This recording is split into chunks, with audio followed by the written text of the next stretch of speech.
ओम शांति। ओम शांति। 31 अगस्त 2023 के ईश्वरीय महावाक्य सुनते हैं।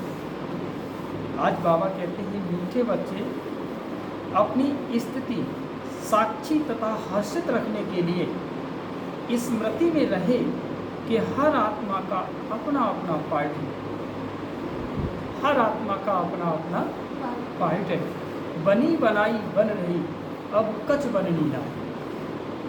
जो है कल्प पहले जैसा आपसे हुआ है, वही कल्प पहले वाला फिर से आपके साथ होगा। प्रश्न है, तुम बच्चे किस एक पुरुषार्थ द्वारा अपनी अवस्था जमा सकते हो? उत्तर है कि माया के तूफानों को डोंट केयर करो और बाप जो श्रीमत देते हैं उसे कभी भी डोंट केयर न करो। इससे तुम्हारी अवस्था अचल अडोल हो जाएगी। स्थिति सदा साक्षी और हर्षित रहेगी।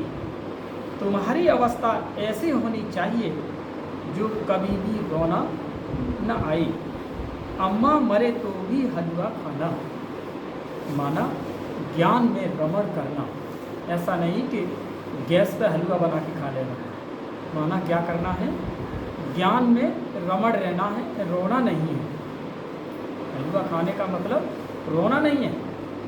ज्ञान में रमणी अपनी स्थिति को बनाए रखना है। गीत है, तुम्ही हो माता पिता तुम्ही हो और तुम्ही हो बंधु सखा तुम्ही। ओम शांति। बच्चों ने गीत सुना।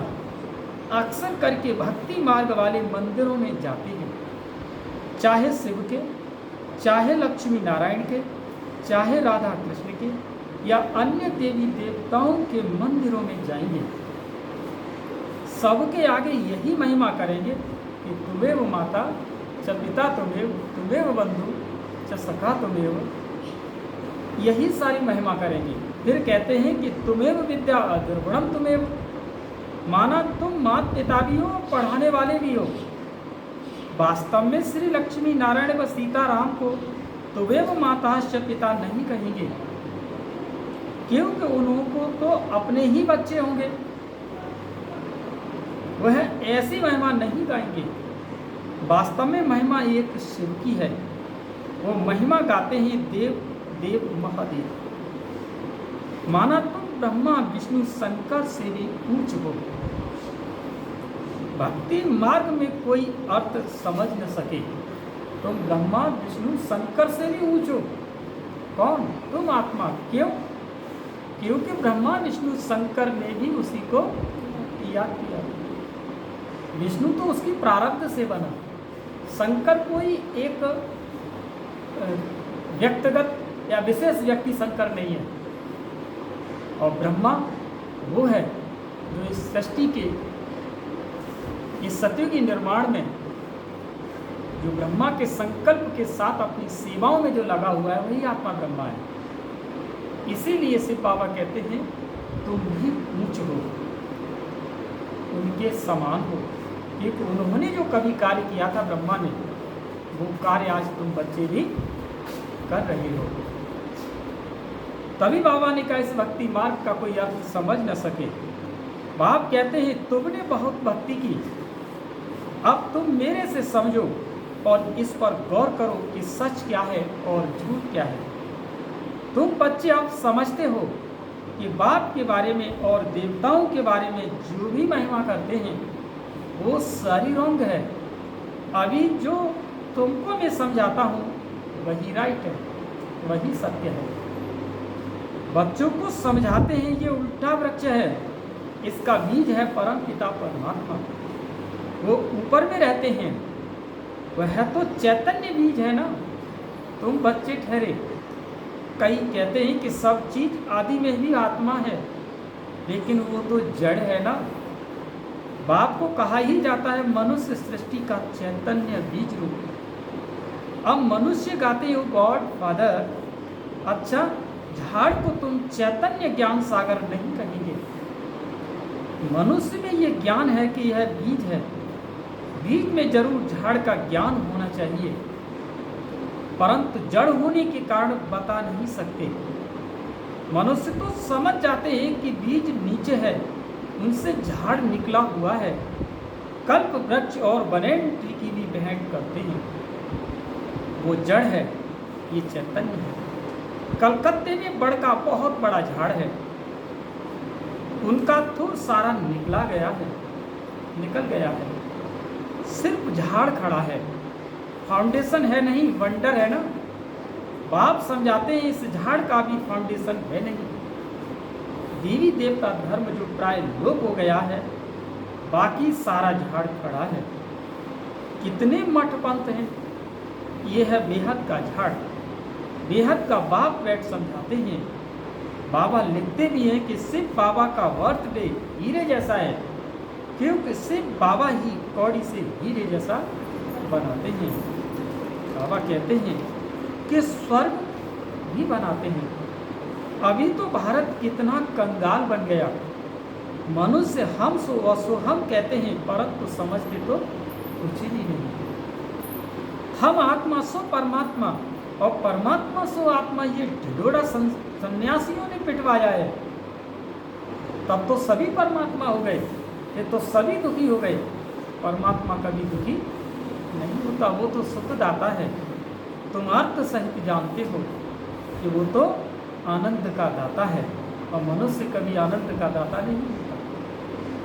हम सो ब्राह्मण बने हैं, फिर वो सो देवता बनेंगे, फिर हम सो क्षत्रिय, फिर वर्णों में आएंगे, विभिन्न प्रकार के वर्ण में आएंगे। आप विभिन्न प्रकार के वर्ण माना शूद्र वर्ण, और फिर 4 वर्ण होते हैं ना, देवता, क्षत्रिय, वैश्य और शूद्र वर्णों में आएंगे। आत्मा कहती है हम इन वर्णों में जाएंगे, हम शूद्र थे, अभी हम ब्राह्मण कुल में आए हैं। परमपिता परमात्मा ही सबको रचने वाला है। ब्रह्मा विष्णु शंकर देवताओं को भी रचने वाला है। अभी बाप बैठ बच्चों को समझाते हैं, तुम कहते हो तुम्हें माता पिता तुम्हें हो, तो माता भी यह बरोबर है। बाप बैठ बच्चों को बहलाते हैं। भक्ति मार्ग में मीरा भक्ति थी, वो है भक्तमाला। ज्ञान माला भी है, ज्ञान माला का नाम है रुद्रमाला। रावण माला नहीं कहेंगे, रावण की भक्ति तो नहीं करते, राम माला है। भल अभी रावण राज्य है, परंतु रावण की माला नहीं होती, भक्त माला होती है। असुरों की माला तो नहीं होती। भक्त श्रोमणी में तो एक तो मीरा है, उनको श्री कृष्ण का साक्षात्कार होता था। लोक लाज सारी खोई थी। सेकंड नंबर में श्रोमणी भक्त कौन है? नारद। हाँ, उनका गायन है। दृष्टांत दिया जाता है कि यह तो सब बातें बैठ बनाई हैं, रियल नहीं है। बाप कहते हैं कि मेल फीमेल सब सीताएं हैं, सब रावण की शोक वाटिका में हैं। लंका की बात नहीं, भारत की ही बात है। एक ही बाप सर्व का सद्गति दाता है, वह एक न हो तो भारत कुछ काम का नहीं है। सबसे जास्ती पतित और सबसे जास्ती पावन भारत ही बनता है। भारत ही सबसे बड़ा तीर्थ स्थान है। भल अपने अपने पैगंबरों के तीर्थों पर जाते हैं, परंतु सबका सद्गति दाता एक परमात्मा बाप शिव बाबा ही है। भारत भी अविनाशी खंड है। बाप कहते हैं मैं यहाँ आकर भारत को जीवन मुक्ति देता हूँ, बाकी सबको मुक्ति देता हूँ। जीवन मुक्ति देने का मतलब, भारत को मुक्ति देने का मतलब, सतयुग में हम आत्माएं जाकर के जीवन देती हैं, वहाँ जीवन होता है और तुम देवी देवता बन जाती हो। अन्य सारी जो भी करोड़ों आत्माएं हैं उनको मुक्ति देता है। सबका सद्गति दाता मैं हूँ। सचखंड स्थापन करने वाला बाप एक ही है, और सचखंड में राज्य करने के लिए बच्चों को लायक बनाते हैं। खुद राज्य नहीं करते, बाप बैठ समझाते हैं कि मैं कल्प कल्प आता हूँ भारत को सद्गति देने, बाकी सबको गति में वापस ले जाता हूँ। हर एक मनुष्य मात्र जो आत्मा है, हर एक में अविनाशी पाठ भरा हुआ है। इसको कहा जाता है बनी बनाई बन रही अब कछ बननी ना है। इसीलिए बाबा अपने बच्चों से जो उनसे कराना है वो करा ही देगा। इसीलिए बाबा ने कहा है बनी बनाई बन रही। आपके द्वारा जो भी पुण्य की पूंजी, आपके द्वारा ज्ञान की पूंजी, आपके द्वारा सहयोग की पूंजी जितनी कल्प पहले हुई है बाबा उतनी करा लेगा।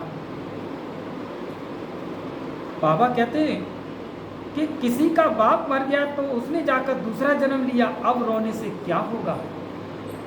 साक्षी होकर देखना ये ड्रामा है, इसमें रोने की दरकार नहीं। ग्रस्त व्यवहार में तो रहना है। अम्मा मरे तो भी हलवा खाओ, बीवी मरे तो भी हलवा खाओ।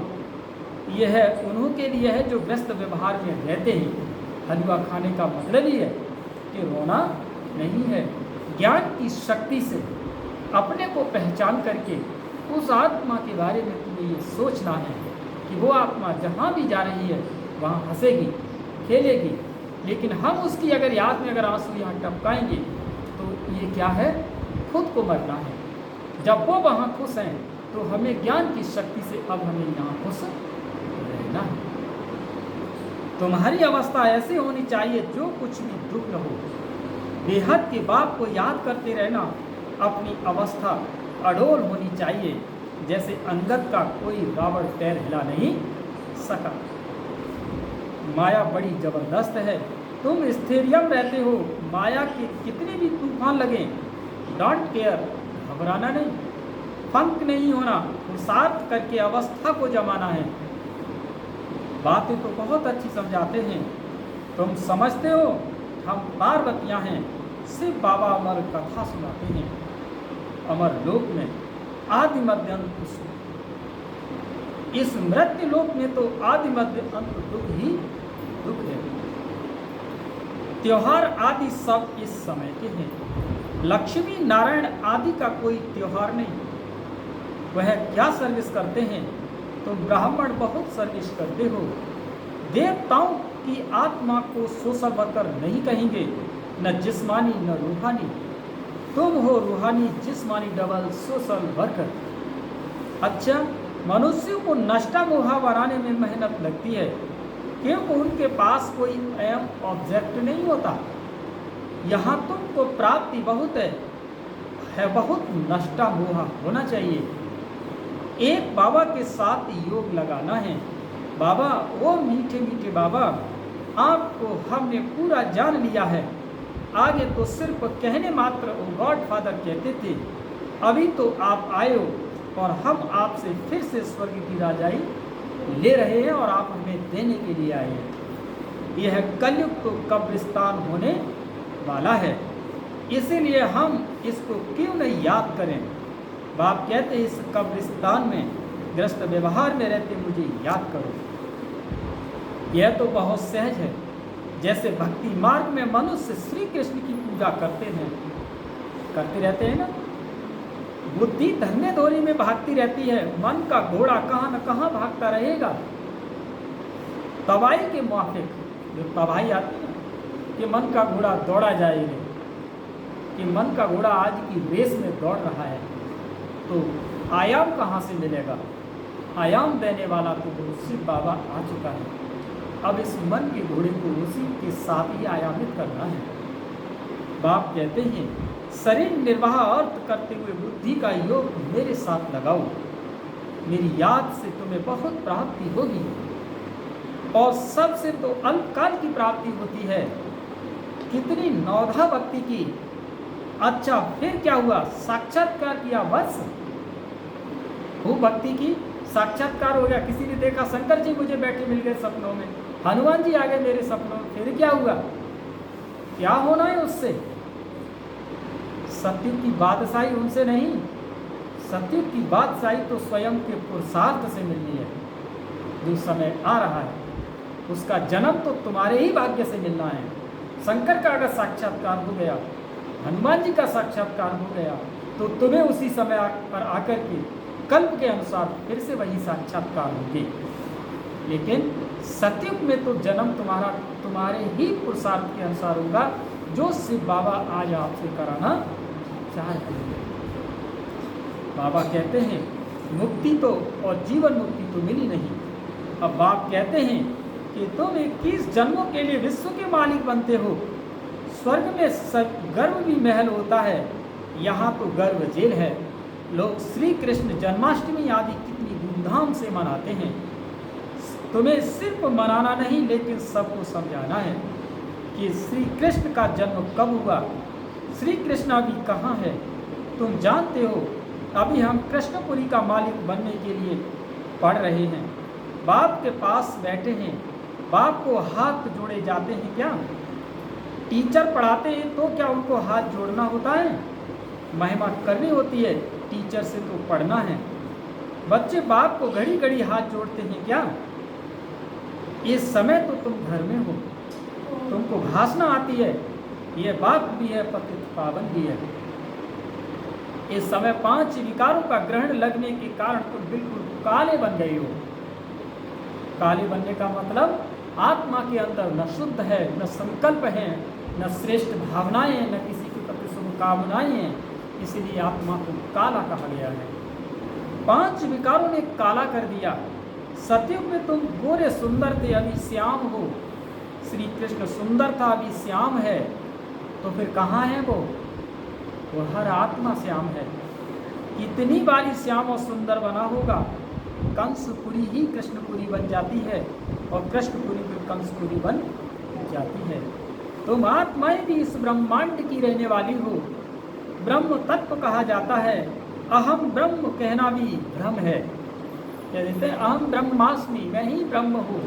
तो फिर संसार में न जाने कितने ब्रह्म तैयार हो गए। तुम ब्रह्मांड के मालिक हो, तुम्हारा सिंहासन ब्रह्मांड है। बाप कहते हैं मैं तो ब्रह्मांड का मालिक हूँ ही। तुम आत्माएं भी कहती हो कि हमारा देश वास्तव में ब्रह्मांड है, वहाँ तुम्हारी आत्माएं पवित्र हैं। तुम ब्रह्मांड के मालिक हो, फिर विश्व के भी मालिक हो। मैं तो सिर्फ ब्रह्मांड का ही मालिक हूँ और तुम विश्व के मालिक बन जाती हो। मुझे इस पुराने तन में आना पड़ता है जिसने पूरे 84 जन्म लिए हैं।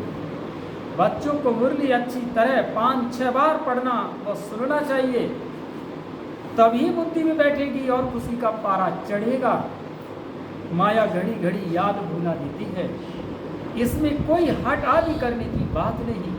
फुर्सत मिली, अच्छा बाबा को याद करना है कछुए के मिशन, धीरे धीरे धीरे धीरे याद करना। हिरन की तरह नहीं दौड़ करके याद करना है, एक संग बैठ कर 5-6 घंटे नहीं, धीरे धीरे लगे रहो। जो मिसल उसे याद करते रहो, जो मिसल ड्रामा की तरह उसको याद करते रहो।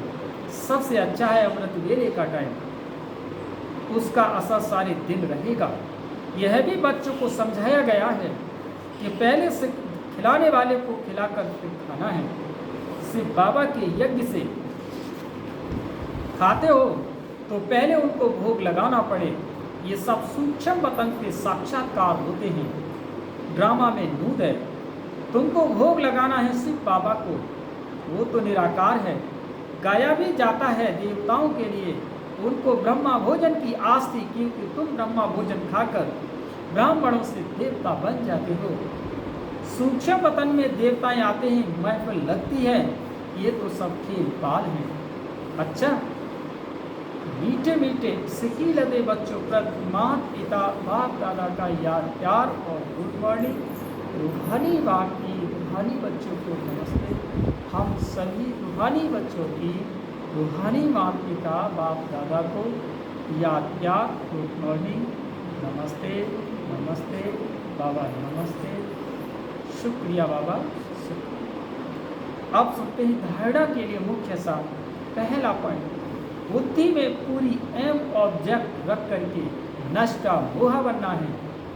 इस कब्रिस्तान को भूल बाप को याद करना है, रूहानी जिस्मानी सेवा करनी है। दूसरा पॉइंट, खिलाने वाले को खिलाकर फिर खाना है। अमृत वेले का समय अच्छा है, इसलिए उस समय उठकर बाप को याद करना है। मुरली 5-6 बार सुननी और पढ़नी जरूर है। आज का वरदान देते हैं बाबा, अलौकिक स्वरूप की स्मृति द्वारा अलौकिक कर्म करने वाले सदा समर्थ आत्मा भव। हमारी अलौकिक स्मृति है आत्मा की स्मृति, और हमारे अलौकिक कर्म है आत्मा की स्मृति में किए हुए कर्म, वो हमारे अलौकिक कर्म है। और देह की दुनिया में याद में किए हुए कर्म, रिश्ते नातों में किए हुए कर्म, ये हमारे लौकिक कर्म हैं। और अलौकिक कर्म कि उन्हीं रिश्तों में रहते हुए हम आत्मा की स्मृति में जो कर्म कर रहे हैं वो अलौकिक कर्म है।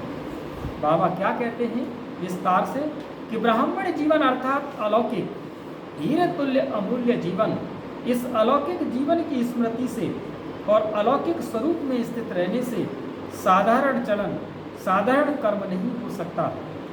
जो भी कर्म करेंगे वो अलौकिक ही होगा, जैसे कि क्योंकि जैसी स्मृति होती है और वैसी ही स्थिति होती है। स्मृति रहे कि एक बाप दूसरा न कोई, तो बाप की स्मृति सदा समर्थ बना देगी, इसीलिए हर कर्म भी श्रेष्ठ और अलौकिक होगा।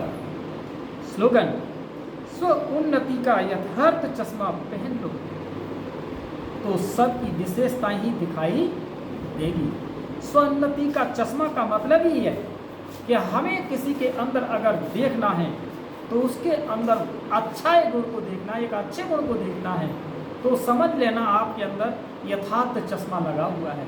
अगर मैंने किसी की कमी कमजोरी को अगर देखा तो आपके अंदर यथार्थ चश्मा नहीं है, वो चश्मा आपके स्वार्थ का है, इसीलिए आपको उसके अंदर की विशेषताएं दिखाई नहीं देगी। चल ओ शांति।